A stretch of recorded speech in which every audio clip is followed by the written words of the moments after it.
అస్మద్గురుభ్యో నమః. శ్రీమతే రామానుజాయ నమః. అడియేన్ రామానుజదాసి భాగవత గోష్ఠికి దాసోహం. పూర్వాచార్య వైభవంలో రామానుజుల వారి గురించి తెలుసుకుంటున్నాం. ఇది 2వ పార్ట్.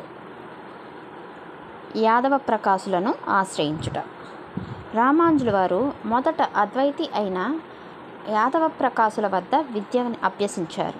వేదవాక్యాల వద్ద అర్థం చెప్పుటలో భేదాభిప్రాయాలు వచ్చినవి కనుక యాదవ ప్రకాశులు కాశీయాత్రకు వెళ్తూ అరణ్యం మధ్య విడిచి వెళ్ళిరి.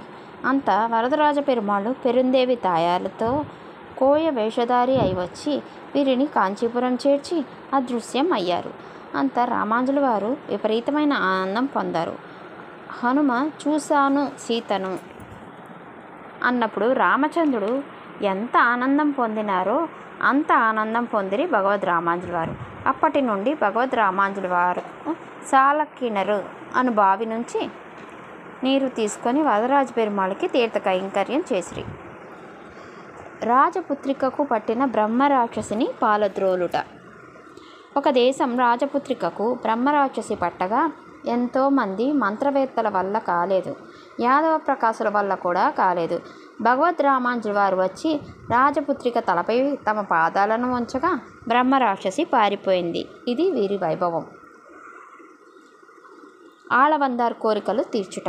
పెరియ నంబిగారు కాంచీపురం వెళ్ళి రామానుజుల వారికి యామునాచార్యుల వారి కోరిక చెప్పగా వారిని దర్శించవలెనని చిరకాలం నుంచి తనలో ఉన్న కోరిక తీరుతున్నది అని తొందరగా శ్రీరంగం చేరారు.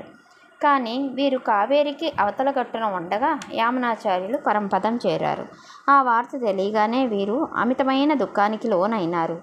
వీరు చర్మ శరీరం చూడగా వారి చేతి 3 వేళ్ళు ముడుచుకొని ఉన్నాయి. అప్పుడు రామానుజుల వారు వారికి 3 కోరికలు ఉన్నవని గ్రహించి వాటిని నెరవేర్చదను అని ప్రతిజ్ఞ చేయగా వారి యొక్క 3 వేళ్ళు తెరుచుకున్నవి.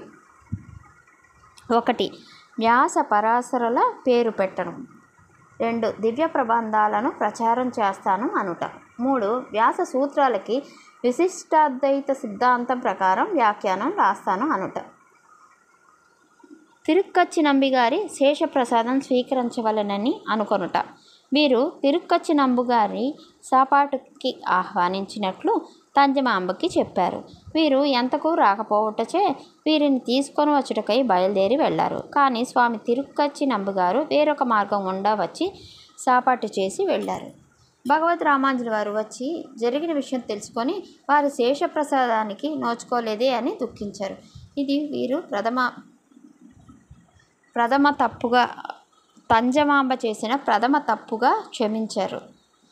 సన్యాసం స్వీకరించుట. వీరు ఆకలిగా ఉన్న ఒక వైష్ణవులకు సాపాటు పెట్టుమని తంజమాంబ లేదు అనగా వీరు పాత్రల్లోని అన్నమును చూచి ఆకలి గల వారికి అన్నం పెట్టుట సహజ ధర్మం అని తంజమాంబ గారిపై కోపించి 2వ తప్పుగా నిర్ణయించారు. వీరి ఆచార్యులైన పెరియనంబి గారి పత్నితో తంజమాంబ గారు బావి దగ్గర దెబ్బలాడి ఆచార్య పత్నిని నిందించిన ఈ విషయానికి భగవద్ రామానుజుల వారికి అమితమైన కోపం వచ్చి 3వ తప్పుగా భావించి తంజమాంబను త్యజించి వీరు సన్యాసాశ్రమమును స్వీకరించారు. ఇది భగవంతుని ఆటలో ఒక భాగమని పెద్దల నిర్ణయం. జై శ్రీమన్నారాయణ. లైక్ చేయండి, షేర్ చేయండి, కామెంట్స్ చేయండి, సబ్స్క్రైబ్ చేయండి.